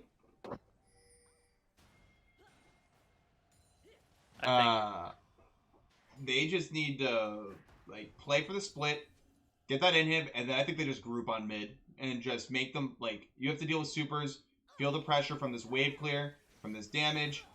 Probably get the Baron, and when they do get the Baron, just sit there and say, you have to fight us or you're going to lose everything. And when they do, you just do that counter engage we talked about. Yeah, I think it's huge here to get this top inhib, and then you can just do exactly what we were saying earlier to pressure the Baron. You rotate Necro Guy to the bot lane once that top inhibitor falls. And then you rotate everybody Necro Guy else can to be the cut Baron. out. The flash coming in from Zanzan. Test the Spirit coming out. There's the ultimate. It might be too soon as he doesn't get that many tentacles. The healing here is insane, but it might not be enough. Zanzan has slain Necro Guy. While this is happening, they are pushing in, getting the mid inhib. Good on... They're going to try and get something for the loss if they're carrying the top lane, but they stopped autoing it. The Seraphine ult connecting onto 2. Garfield Juice is going to be the one that they choose, and so is Hodor Nation, who now goes in himself. Kaibalol slays Garfield Juice. Hodor Nation trying to get out the best he can. And they didn't even get the inhib, and now we only have a 1k gold diff. Alright, if I'm red team, I'm rushing this Baron right now. It looks like that is going to be the call. They do have TP on Alawi. Okay, and ult will be up. If they can stall. A little bit. Anivia isn't there. If we also look, there is a ward in the red team base. Yep. It is possible for the Alawi to TP into the base and potentially secure that mid and maybe even top Galio is and looking. actually, all 3 inhibs are open. Alawi is up in 4. They just have to keep them from backing. Galio goes in, gets rooted immediately. Fleeing Panda is so tanky. Oh, okay. The steal isn't there. Are they going to go for the fight? The chase is on. Anivia is teleporting in. They're actually choosing to chase him down. Guy Fieri expel shields the root. Volibear frontlining. Fleeing Panda is the target. Olawi could TP on a flank here if she wanted. And just like that, the 2K gold lead that we had for the blue team is actually That now was a 5K gold lead. Yeah, 5K gold lead is now a 300 gold lead. But from Embers, he has to burn his flash to get out. Garfield Juice is here. He has the binding. And they're just going to ult the egg. Leona wanted fried egg for breakfast and she got it. They said we are not holding anything back. And now the group. Oh, here comes the Sivir ult. They're just running it down. It's a 4v5. They don't have the Anivia. They don't have that zone, part of that wombo. They still have to be careful for the Seraphine and the MF, and the Diana died. Diana's sitting in base, probably waiting for an item here. He's out now. The amount of AoE coming out from the red side. And with that pick, they're going to get 2 inhibs. Plus they're going to have to go for the fight. Seraphine ult does not connect on any of them. Oh, just it's so tragic. And the Sivir wave are coming in, doing work against these Baron minions, and without a tower, they just have to give them up. Now they probably rotate to the 3rd inhib. Remember, 3 inhibs means they have to deal with 2 supers in a wave. Anivia up in 12. That's what they're holding out for. But they're going to probably get triple inhibbed here. The poke is just not doing much against this Mountain Soul. They don't have a wave, so they're opting out of it. They know Anivia is coming back up. They have Elder Drake in a minute, and that appears what they're going to play for here with their last objective. But this is not a 1 game by any chance at this point. They didn't get triple inhib. They have the Baron buff. They can push these waves out long enough, but they're going to have to find a way to get into this dragon fight with 2 inhibs down. Yep, triple inhib would have been very, very good. It would have put a significantly more pressure on the red side base. But I do like the restraint being shown from the blue side, showing that they have learned from their past hubris not to overstay their welcome like they did after the Baron earlier. Olawi is here now. This is no longer a 4v5. Volibear is going to have to TP into this. Also, something to note, Diana is level 17. Garfield Juice is level 15. That 2 levels with the burst is a 2-level smite difference. I play jungle. I know these numbers. 950 to 850. That's 100 points of damage. That could mean the entire Elder Drake here. The waves are pushed out. This Drake is spawned. Here we go. It's showtime. Remember the conditions. They don't want to look for the fight. They want to be engaged on the side of blue team. The engage is here. Leona has the ult to first disrupt it. Seraphine ult comes in. Doesn't quite connect. The Galio ult going on to Leona. This is the perfect team fight for red side as the Morgana is going on in the back line. But that is 2 members down. Glamback is taken out first, and they are just getting ran down. The counter engage that we talked about in Champ Select finally shines through, and it is a triple kill for Necro Guy, who is TPing at 3 TPs. When did Sivir get TP? Wait, he's had that this whole game. I just noticed that too. That is going to be the game there. We finally see the full 5v5. We see it play out exactly as we said. Wait for the counter engage, and the lead top was just too much to finally overcome in the end. They were so close, but that is going to be it. As my game just freezes. That's what happens when a game is over. They were about to lose their second Nexus Tower. They're not coming back from that. All right, I'm gonna have that was so good. It was so tragic. So good. Oh my lord. Wow. That was silly. You said that was the perfect fight for the red team, but just not perfect enough. No, it was the perfect fight for blue team. Sorry, I must have misspoke. Like, blue team wanted that counter engage, exactly as we talked about. They go in, red team goes in, and then blue team says, all right, now we press our R buttons. Yeah. That was such a good game. Oh my lord, I can't even... All right. Oh, maybe the good way of getting those leads. Need to work a little bit on the execution towards the end, but overall good games. Let's start that poll for game 2. My head hurts. So you talk during the interviews. Yeah. Oh, thanks. All right, I am getting this Necro guy. Garfield Juice.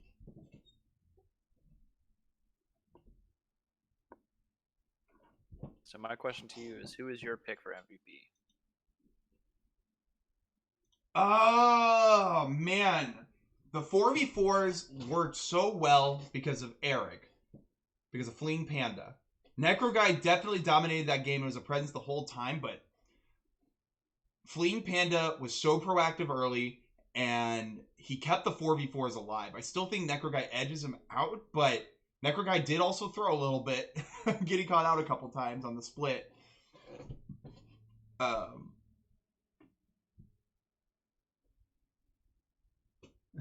But I do think that Fleeing Panda has a very solid case for him because of his Galio play. Truly kept them from dominating in that early game on the rest of the map, and in the mid game as they were just letting Necro Guy accumulate this massive lead. They played so well around their What vision score?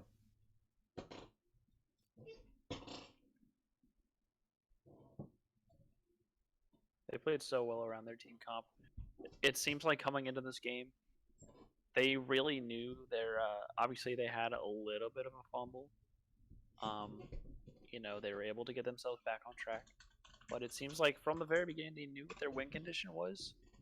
They knew they had picked a winning top lane. They knew that if they just left top lane to their own devices, eventually Alawi was just going to reach level 6, and she would be at that point where you can't really do too much about her without your entire team, and without having grievous wounds. But I would say, I would have to agree. I think Fleeing Panda did really good this game. It seems like they were on the same page for a lot of the calls. Fleeing Panda was at the head of a lot of them. I assume that he was doing a bit of probably shot calling to call for these sort of plays to be had, and it was all in all just a very, very good game to watch. Now I will say on the other stream, I don't know if it's game 1 or 2. But GDN, big lead. That's all. But let's get those MVP votes in. Pick the thing. Yep, MVP votes are currently coming in. It looks like currently with 75% of the votes, it is Necro Guy. So Necro Guy, our game 2 MVP, and who's our game 1 MVP? Hodor Nation. Hodor Nation, and I guess your captain is also welcome. And we need the captain from the other squad, the Lamonback, to come to player of the game 3. So it looks like we will be having a nice little call with, I believe it is Lamonback. Yes, I just said that. Yes, Lamonback, Guy Fieric, I believe is the... Yes, that's what I just said. Yes. Necro Guy and Hodor Nation. Player of the game 3.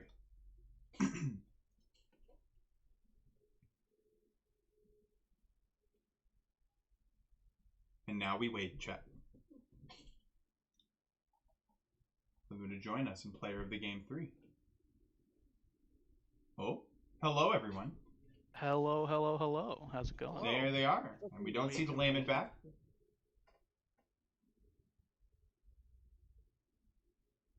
Who are you? I'm Syracuse. Nice to meet you. So He might know. You might need to like DM him because I think this is his first like match. Oh yeah, I think it is Ryan's first match as Captain Sumo. he'll find out one day. I'll shoot him a message.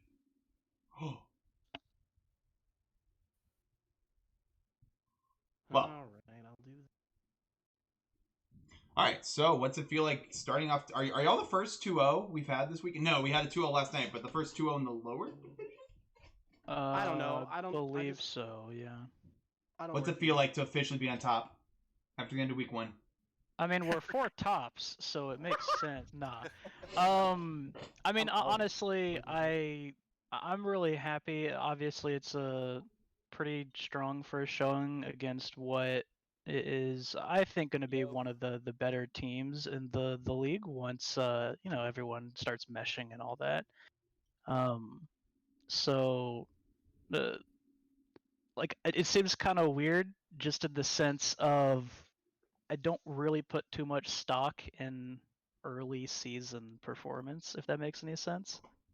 Just because so much of it comes down to, how much time has everyone been able to get together? How much do the players mesh? Because, for example, I've been playing with Eric a lot just in terms of over the, past couple of years. We're very Yeah. familiar with how each other play. The Doms playing threw it against last night. each What's it? other a lot. Tied Yeah. for first. And I do really want to give credit to your team, Ryan, especially since we do have a lot of newcomers into PMLCS. It's what, 3 people or 2 people? Yeah, we've got 2 rookies, I think. 3 rookies. newbies, yeah, three true. rookies. Yeah. So Appreciate really that. good. Of course, really good. And I definitely expect a lot of great things from your team moving forward. Thank you, So, thank you. Absolutely. I think you guys are all set up pretty well for success going in later in the season. So I will ask this of both of the captains. What kind of preparation did you guys go for as far as your drafting, your team comps, pick ban? What sort of what was your sort of mindset going into this series? Yeah, I can go. I mean, I'll go first. Go ahead. I think like the one thing that we saw looking at this team is you guys this week was that we didn't quite know what everybody's pick was going to be in their lane, obviously, because a lot of people are playing off role, and it was hard to pick apart pick ban because you guys, like you look at your match histories, you look at what you've been playing, and you guys have been doing, like statically well across picks in different lanes, so it was really hard to pick it up. Like it's not they're not always pop off games, but you're not really the issues, and like so it's hard to pick a weak spot in those champs, and so we went for the bands that we thought we might have trouble playing against, and we tried to take some things off of Necro. But when you're the Necro man, you can play whatever you want. So it was the Cled pick like threw us all. Like that was a really good Really? pick. Yeah, we did not. I don't think any of us saw that coming. We were sort of like Cled. Oh, Shit. no. We were like crap. I'm pretty sure Kled is one of, if not my most played champion in PMLCS, simply because Renekton gets banned all the time. is always banned. yeah. I think like So here's my question for Hodor Nation. What's it like to just not miss ultimates? Like, even the ones that didn't connect. I know. Even the ones that didn't connect, zoned them perfectly. What was that like? Especially in don't that first miss. game. Yeah, the first game, I think, the only Those Leona I ults think the were only very LTNS was like important. the one in mid lane. But honestly, like anytime, basically as Leona, anytime I'm going into a lane and I see that there's a mobile ADC, I'm pretty much always gonna focus Also, Leona ult you on grabbed that and cleanse. then You said that cleanse capacity. belongs to me. Every level 2. Both level 2s. Yeah, we did. Yeah, so yeah, that was a lot of what I do at like the level 2 is I'll try and just bum rush the EQ ignite, and like taking that cleanse is like super helpful against that. So that's definitely what something like we had to play around early game instead of having that secured first kill, because normally the ADC will take the heal, and that's a lot easier to counter than a cleanse is, especially if they can throw off CC, throw off the ignite, takes all that stuff. But it was just we Then played you a got me who solid just game. likes teleporting every lane. I don't Yeah, no, know it was, how. I don't know how that teleport didn't we did not notice at all that you had teleport at all until you guys were Me? TPing to end the game. Yeah. It's okay. We didn't realize that we triple TP'd until we watched it back, and then we just see TP. I was like, oh my gosh, we all had the same idea. Look at the synergy. Well, I think that's going to be it for us. Any words you would like to say? Our MVPs, not you captains, you're unimportant. We want to hear it from our Game 1 and Game 2 MVPs. Anything you'd like to say for I your, am unimportant. You're right. your loving audience? Oh, I'm so sorry. What was it as a mod? What was it like to get abused in lane like that twice? Solo killed Oh, on I your own knew it. stream. Oh The my first gosh. blood. Oh, Zanzan, the admin slayer. Aina is. Oh my gosh. I got clowned on both times. He just dumpstered me those kills. What's it like? Oh. Zanzan. What's it like being dominated like that? I don't know. You should. It just happened. 2 games. And the thing is, like, even the Kled one I had misplayed a little bit by autoing. The wrong Alawi things. one, Yes. I was a little bit off, but he played those fights out so well and definitely took advantage of the kind of early power of those champions, especially like Volibear. It's one of those things where I'm a bit, I'm getting back into the game, so I'm not as familiar with how much some of these early trades can do when it comes to damage. And it's very clear that Zanzan has a really good idea of just how much damage he does in those scenarios. And so having the confidence to say, hey, I'm going to go for this fight, even that second game, even though that first game didn't go the way we want, I'm going to shake that off. I'm still going to, I'm on my champion. I'm going to do my best. And he dumpstered me in that early fight. So I was. So I'm he really proud of redefined Zan. mod abuse. I just like a quick interjection as a captain. I'm really proud of Zan. Even in like the week that we've been playing and the 2 weeks of practicing, I think there's a lot of people around the league that assume that Zan just has to play champions that aren't going to die. And while sometimes that's helpful out of a top laner, yeah, we that put him on Wukong really surprised me, and Hope- something that hopefully was we weren't very ready fast. for it. Yeah, because not at all. I think I won't speak for everybody. I've got a lot of faith in Zanzan to pull out some really good stuff, and I want to give him the opportunity to do that this year because I think he can be a lot more than a big Yeah. rock boy. Absolutely. Yeah, and once I like he learns, comparing him to No Not November in the sense of someone That's a who good- initially starts the lane, kind of only really doing a couple tanks with the mentality of, okay, I'm just going to survive, and has been improving so well and gets to the point where, okay, now I'm going to be a carry on my team. So I'm really excited to see that go through. And I guess before we finish up, I also just want to throw some props to my man Hodor Nation over here getting MVP in his first game in the PMLCS. easy Nope. clap. Thank And you a guys, I deserved appreciate one. it. That's And a awesome. deserved one, because He there's definitely carried- some he MVPs carried that me aren't tonight. deserved, but that one was definitely worth Yeah, it. well, So with that, big props. GG's. Y'all GGs. have yourselves a good evening, and jump over to Crispy Chad's. I don't know if the games are still going. I don't know if it's actually game 1 or is it Yeah, game 2. I'm pretty sure it's game 1 of Yeah, Genki so have a versus good time BGs. there. Have a good night, friends. Bye. Bye. Everybody.